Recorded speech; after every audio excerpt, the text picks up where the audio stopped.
All right, we'd like to welcome everyone today. My name is Nancy Marchand-Martella. And I'm Ron Martella, and the title of the presentation today is Best Practices in Secondary, Tertiary Level Reading Intervention for English Learners. The goals for this webinar include the following. We're going to highlight best practices in secondary and tertiary level reading intervention for English learners.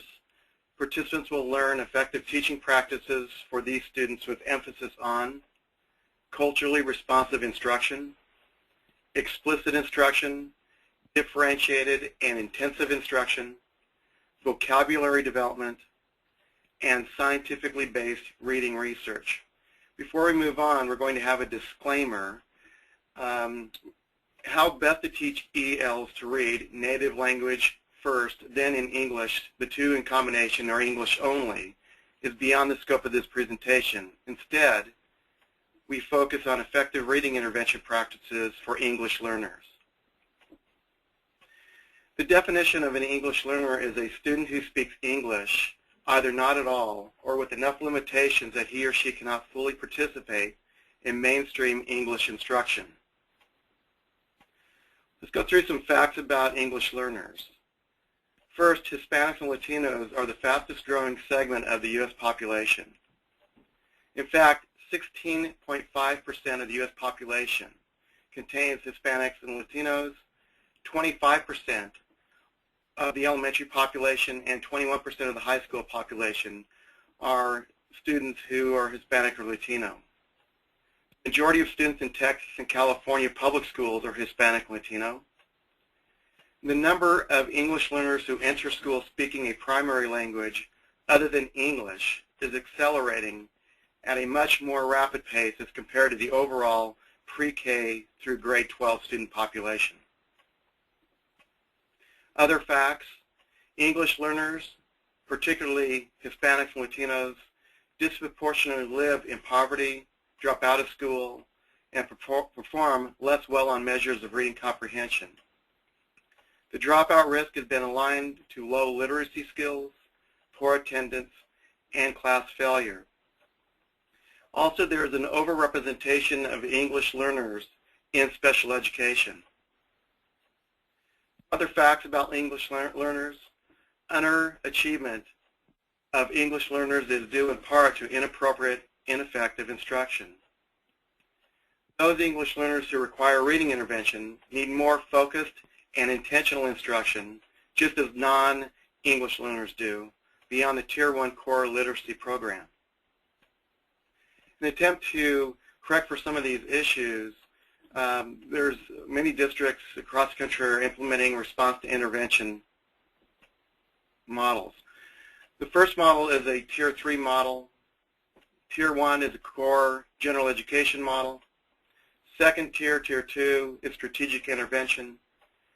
And Tier 3 is intensive intervention, and it may or may not be special education. The Tier 4 model includes the fourth tier, which is special education, typically in a four-tier model. The core principles of RTI include the following.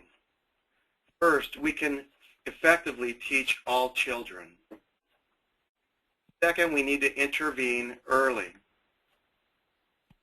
Third, we need to use a multi-tier model of service delivery.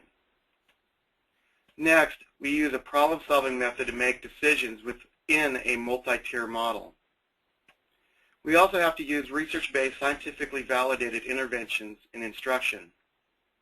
And finally, we need to monitor student progress to inform instruction. The next series of slides where you see the graphic where the individuals are standing on books with keys,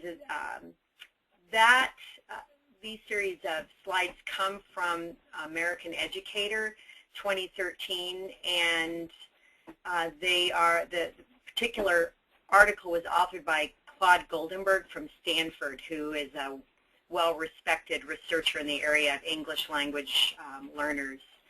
And Goldenberg notes that rather than providing a list of instructional practices specifically validated by research as effective with ELs, which would be a short list, I instead identify 3 important principles based in research.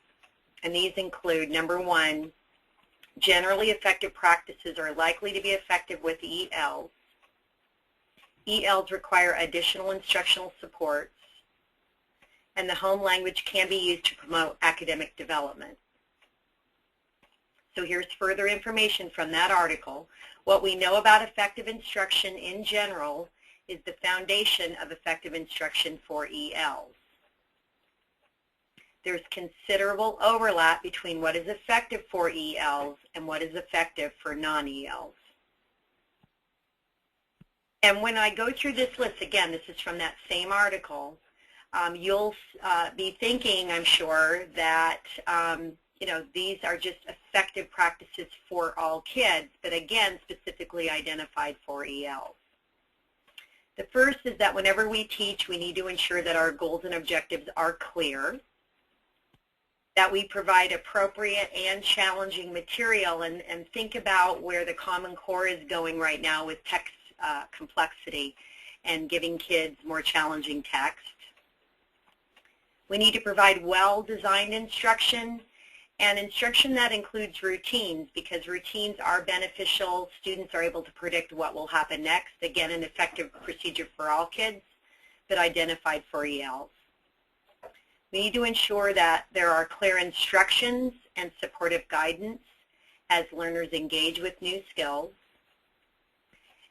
One of the key aspects of good instruction, again for all kids, but specifically identified for ELs, is effective modeling, and that is where we're actually showing kids how to do skills, strategies, and procedures. There's active student engagement and participation, and that would really be considered more of the guided practice kinds of activities. We need to ensure that when students are participating, that they are given feedback, both feedback that's constructive and positive feedback. There's application of new learning and transfer to new situations. That's the generalization aspect. Practice and periodic review over time so that skills do not atrophy. Structured and focused interactions with other students, many opportunities for collaboration. There are frequent assessments with reteaching as needed, and well-established classroom routines and behavioral norms. Again, from this same article, you'll find this interesting, that the strongest evidence for ELs was found in programs such as direct instruction, success for all, and instructional programs that had a heavy emphasis on phonics. Effective instruction is most certainly a necessary base, but it's not sufficient to promote accelerated learning among ELs. Provide sheltered instruction as well, where learning is facilitated to help students who have limited English proficiency. And that would include building on student experiences, building background knowledge, using graphic organizers, and adding pictures as cues. Now, you'll notice that the graphic is provided, so we're continuing with important information from this article from American Educator. It was interesting to note that there's an emphasis on technology and digital-based learning for ELs. And SRA Flex Literacy includes vignettes that happen to lay sort of a background knowledge, get students really jazzed and excited about learning. So these vignettes happen before the skills are actually modeled. So the use of videos to enhance instruction was more effective for ELs than non-video enhanced instruction. And anything having to do with multimedia enhanced instruction offers much promise for ELs. And think about what happens, for example, in the print experience where there's an interactive whiteboard. The teacher can use an e-presentation kind of feature to go through the materials with the students, which is certainly effective. There's an organization, the Association of Latino Administrators and Superintendents, that we just wanted to ensure that you know about. And on this website, they have a conference every year, for example, that they have white papers on effective practices that are appropriate for English learners, English language learners. And here are two of them. One on the left is incorporating technology to improve academics, and then the other is interactive whiteboards to engage, inspire, and achieve. So again, a good place to find information on effective practices. The slides that will follow will be taken from the white paper that Ron and I worked with Jeanette Klingner. And the title of this white paper is Effective Reading Intervention Practices for English Language Learners. And we're going to go through the targeted areas that should be included in an effective EL literacy program. The first is using culturally responsive instruction. And that means that we need to infuse knowledge of different cultures into our instruction. And as part of that, we want to showcase diverse perspectives. So when you're looking at culturally responsive instruction, here's an example from SRA Flex Literacy at the elementary system level. So for example, in the digital experience, you have avatars that represent culturally diverse groups, individuals from various walks of life. In the print experience, we showcase various cultural groups, and students really interact with text at a really deep level. And at the project experience, we're ensuring that students are working together in groups to research areas that really are looking at socially responsible kinds of activities and aspects. And here's one where students identify needs or problems in their community, and they research to identify possible solutions to these problems. They're creating an opinion-based community service proposal based on the research. And then what's really nice about this is they have to work together to present it to the rest of the class. At the secondary experience, you're going to see similar, again, rich and diverse backgrounds. With regard to the print experience, students are reading a breadth of stories, again, from various cultures. And again, much more socially responsive kinds of activities where students work together to solve problems. And for example, here I'm writing an argument for an action they feel will improve the environment. So a second targeted area for ELs is explicit instruction. And just again to lay the foundation for explicit instruction, that involves strong support with a clear model, moderate support with certainly the guided aspects, and then giving students an opportunity to do things on their own, independence. If you look at it from the 3 do's, that would be an I do, where the computer does the majority of the work, as an example in the digital experience.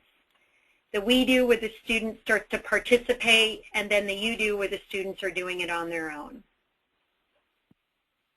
We call this model the gradual release model. And in the gradual release model, there's explicit modeling, whether it's in the digital experience, the print experience, or the project experience. And the level of support gradually fades, where the student is starting to take on more and more of the responsibility. There are mastery checks that are included to ensure that students are performing at high levels, and then nothing goes away. It's continually reviewed to ensure that skills do not atrophy.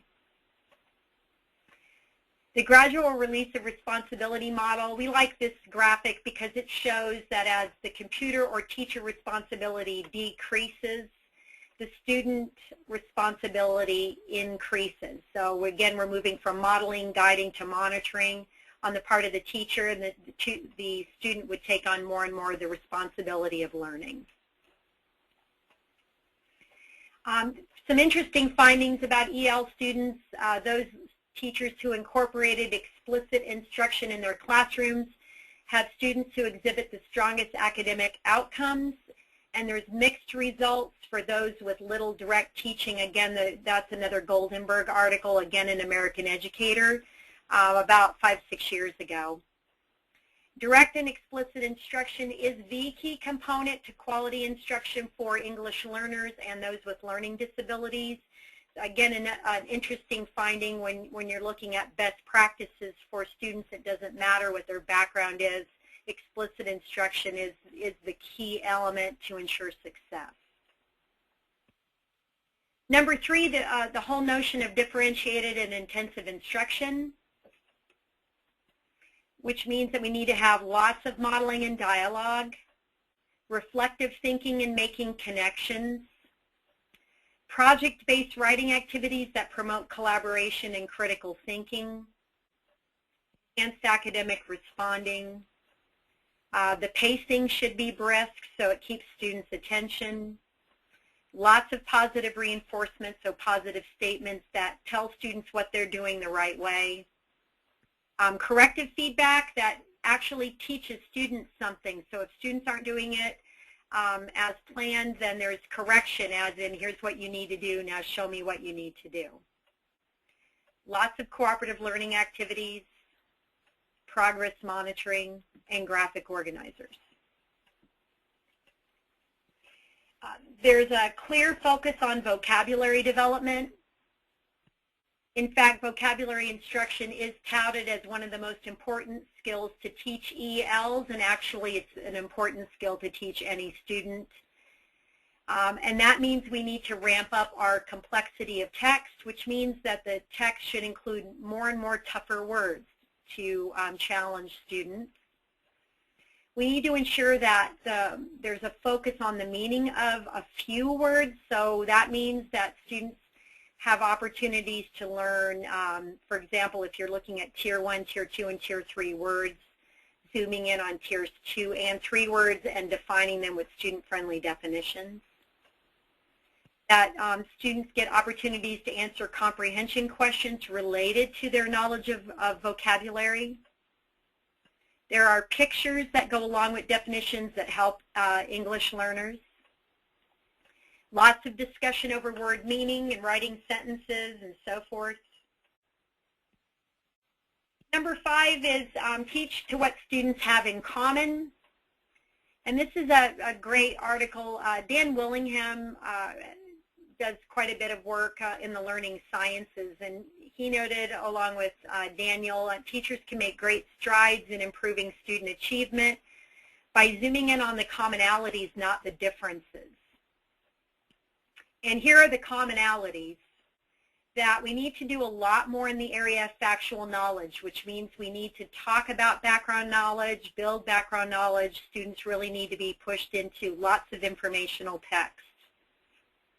Students should be given many more opportunities to practice. And number 3, the practice should be aligned with feedback, and the feedback has to be immediate in nature. Number 6 is using best practices in reading instruction, and this is SBRR, which is scientifically based reading research. And this really stemmed from all the work done in the early 2000s and so forth, for example, like with Reading First and again moving into Reading Next. But this holds the same level of evidence for English learners, and that is we have an emphasis on oral language, so lots of talking and lots of listening comprehension, asking students questions based on what they read. A focus on reading comprehension strategies. Lots of read alouds with explicit vocab instruction and scaffolded story retelling. And just zooming in on that read aloud, you're able to move into a lot tougher text if you have the teacher doing a lot of the reading, if the text is beyond what the students can decode. And think about that with regard to the print experience in Flex.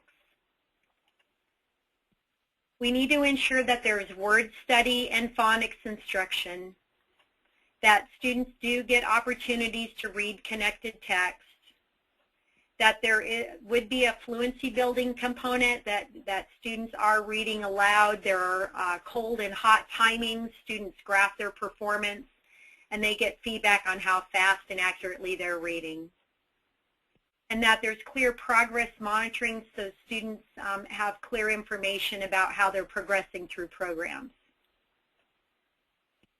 Now, another aspect for English learners, but again, think for all kids, is this notion of mixing it up. Technology coupled with opportunities to talk about text, so the discussion, along with opportunities to extend learning in innovative and collaborative ways, is key for English learners. So from a SRA Flex perspective, you'll have the digital experience, again the technology aspects, where students are interacting one-on-one at their own unique level. That moves into the print experience. It mixes it up. It gives students opportunities to discuss, be a part of a small group with other students, being led by the teacher. And then you've got the project experience where students are moving their knowledge into creative ways in collaborative groups.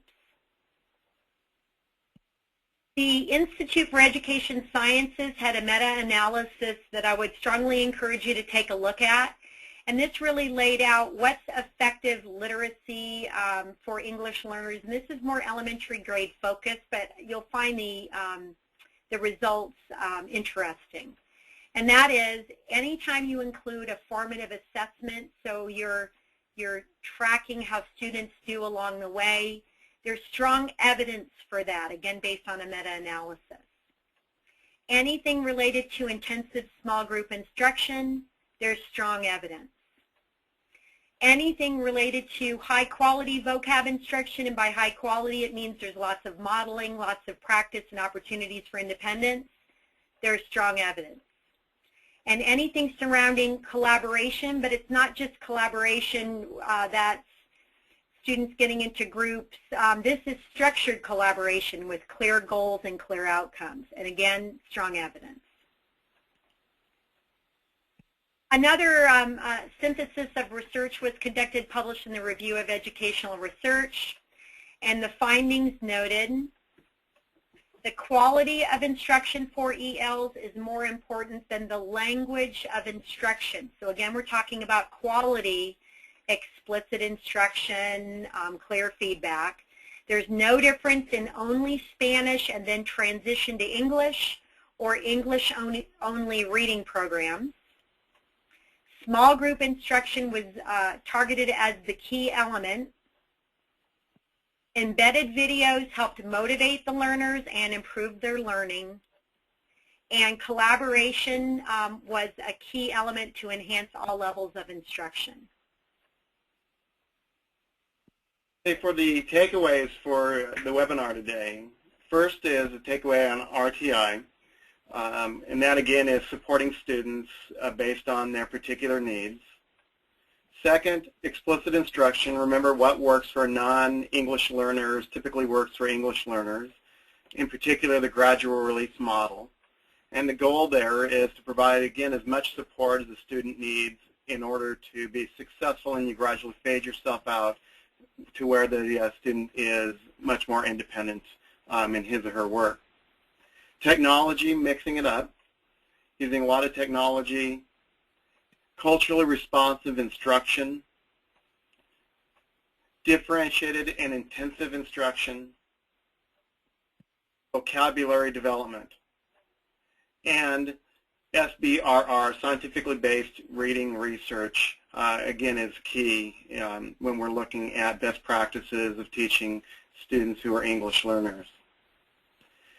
Now we're at the end of the presentation. If you have any questions, you can type your questions into the question panel. If we don't get your question live, we will follow up personally via email.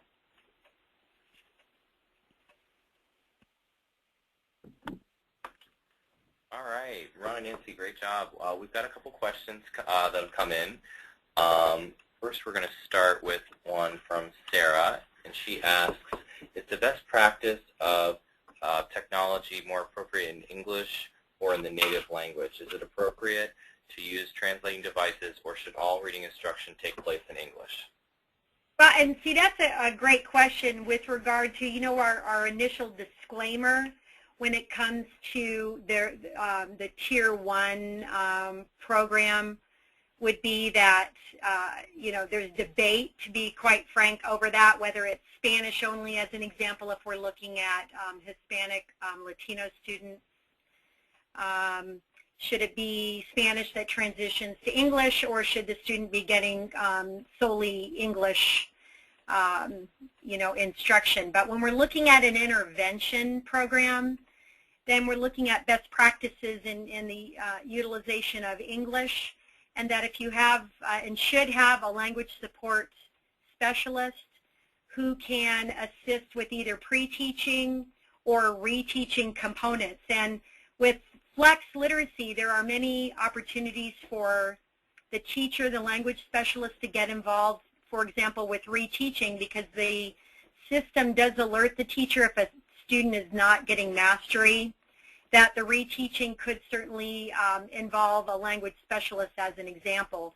Pre-teaching can happen and does happen in the print experience, where there's rich discussion about background knowledge and so forth. And again, you know, you could involve a language specialist there if you wanted to, but again, a lot of it's based on collaboration, discussion with the teacher and so forth, just to build the kinds of instruction that needs to happen before you actually tackle the reading. So if we're looking at intervention-based reading, we're looking at providing the intervention in English with language supports in the student's native language.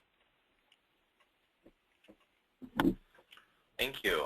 Next question here we have, how do we balance these ideas with the CCSS, which pushes students away from providing background knowledge? Is it still appropriate with ELs as a differentiation technique?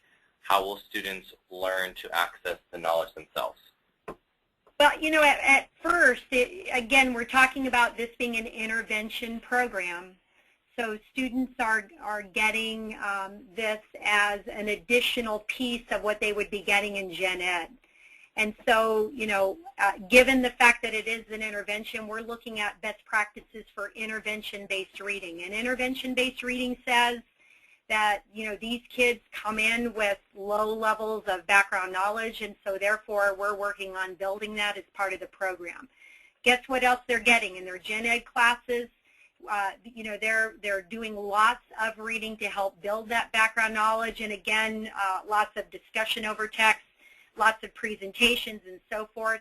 But when it comes to an intervention-based program, we've got to build the kinds of activities that will allow them to be much more successful as they tackle the kinds of activities that they'll find in their intervention-based program.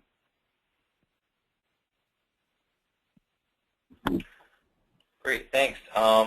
We've got another question here. What are the major obstacles in working with ELs related to RTI? One of the obstacles that we find is that English learners are treated much more like students in special ed. In fact, there's a disproportionately high number of English learners who move into the special education system.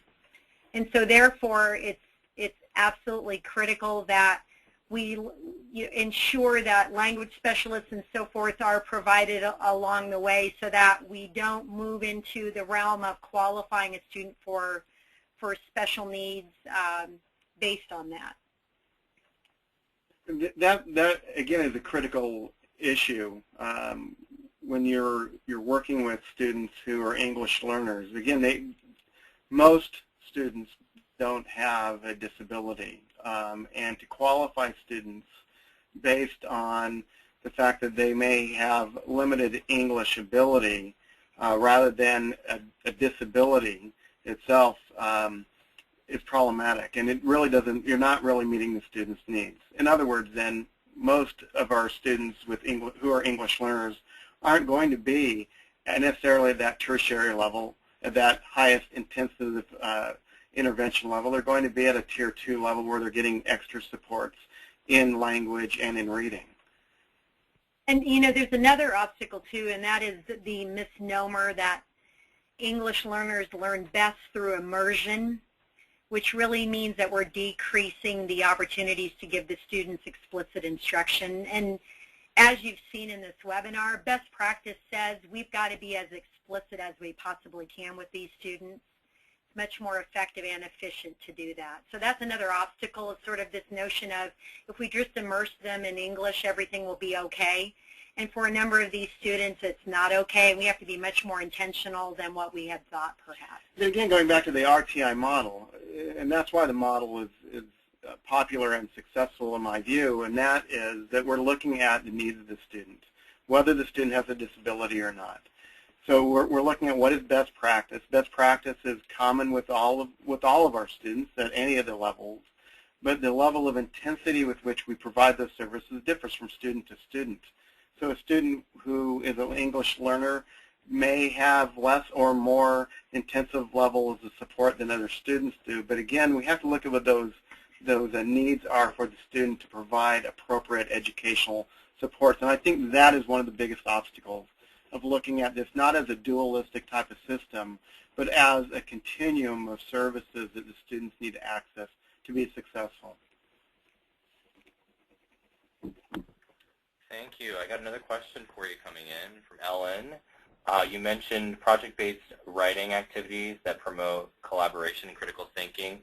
The Common Core is leaning towards text-based questions rather than using creativity because they traditionally aren't asked their opinions by future employers.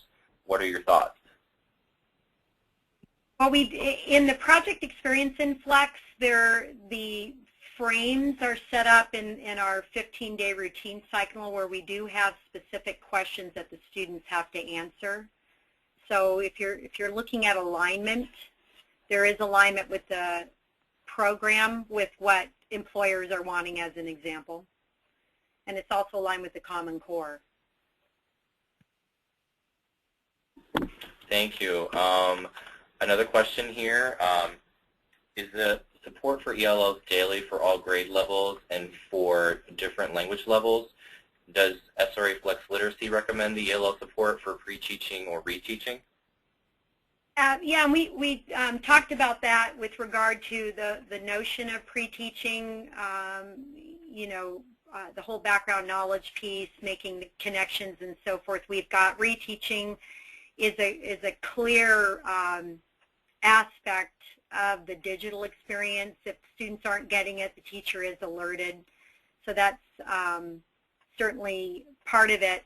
You know, the text in the digital experience, students can click on vocabulary words that are, there's the hyperlinks, so students can hear words pronounced, words defined, and so forth. You know, that's a nice accommodation for really any student, but ELs in particular can have that additional accommodation to help them with tougher text to be able to access it at high levels. Thank you. So that's the last question we have so far. If anyone else has any other questions, feel free to type them in here. In the meantime, we're going to be sending a follow-up email to everybody with the link to the recording and the presentation for you to review on your own time and share with colleagues. And if you have any questions about the session or for the presenters, you can email webinars@mheducation.com. Also, we're chatting out right now a link to the Flex Literacy website. If you'd like to visit there, there's a program sampler that you can review, and there's some great resources for you to review on the topic as well. I'm not seeing any other questions in. Ron and Nancy, is there anything else you guys would like to add before we close? No, we appreciate everyone being a part of the webinar today, and hopefully you learned something about English learners and SRA Flex Literacy.